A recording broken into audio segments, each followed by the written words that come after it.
साथियों, मैं मोहम्मद रशीद आप तमाम का इंडिया 18 में खैर मकदम करता हूं। आइए नजर डालते हैं आज की खुसूसी रिपोर्ट पर। बैरिस्टर असदुद्दीन अवैसी ने एक प्रोग्राम से लोगों से मुखातिब होते हुए उनमें अवेयरनेस प्रोग्राम पर बात की। कोरोना वायरस में कैसे हम अपने आप को बचा सकते हैं और 8 तारीख से मसाजिद खुलने के बाद कैसे हम अपने आप को मसाजिद तक ले जाएं और मसाजिद के अंदर और मसाजिद के बाहर कैसे रहें, इस पर डिटेल में बात की और लोगों में एक अवेयरनेस पैदा किया। आइए नज़र डालते हैं एक खुसूसी रिपोर्ट पर और बात करते हैं बैरिस्टर असदुद्दीन अवैसी से। मेरे पूरे मुसलमानों से अपील यह है कि हम तमाम को एक पॉलिसी और एक उसूल बनाना चाहिए कि हमारे मस्जिदों में जो 65 साल के ऊपर ज़ईफ़ हैं उनको हम रोके कम से कम 1 जून के पूरे महीने ख़त्म होने तक, क्योंकि उनके जिस्म में इम्यूनिटी कम हो जाती है। मुख्तलिफ खुदा न खास्ता अगर उनको डायबिटिक है, बीमारियां हैं, तो बॉडी में वायरस से मुकाबला करने की ताकत कम हो जाती है। तो मैं ये अपील कर रहा हूं कि 8 जून को इंशाल्लाह तो खुल जाएंगे, मगर कम से कम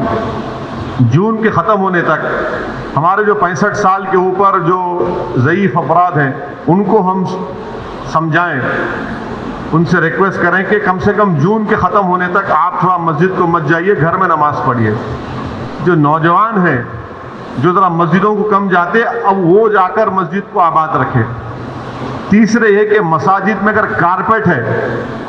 और उस कारपेट को निकाल सकते आप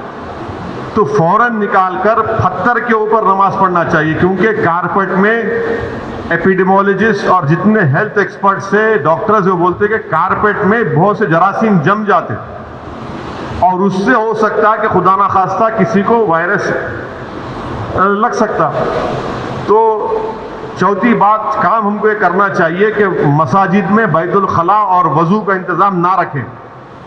क्योंकि वो वज़ू करते, कुली करते और फिर आप आके नमाज पढ़ते, तो लोग घर से ही अपने वज़ू कर कर आए और नमाज जब पढ़ेंगे तो नहीं मालूम मुफ्तिया इकराम को फैसला करना है कि अगर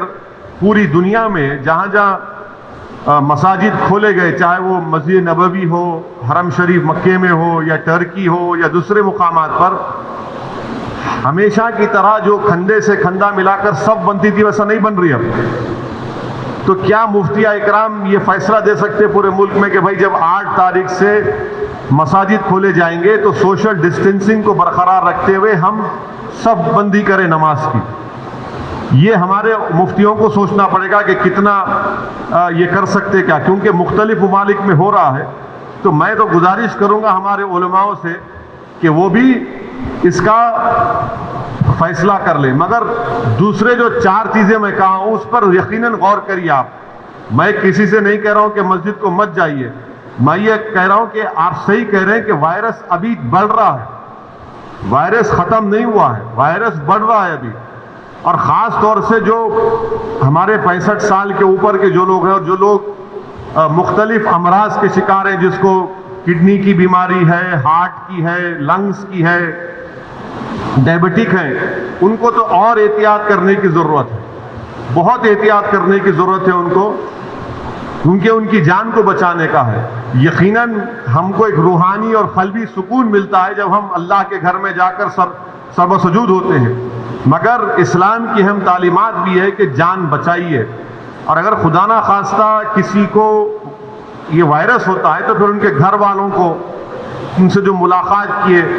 फिर एक नया सिलसिला शुरू होता है ट्रेसिंग का, प्राइमरी कांटेक्ट कौन थे, सेकेंडरी कांटेक्ट कौन थे।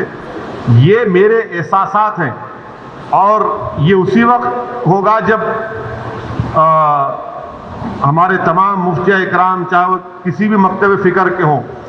वो इसका एक इज्तिमाई तौर पर नोट लेकर सबको बताएं।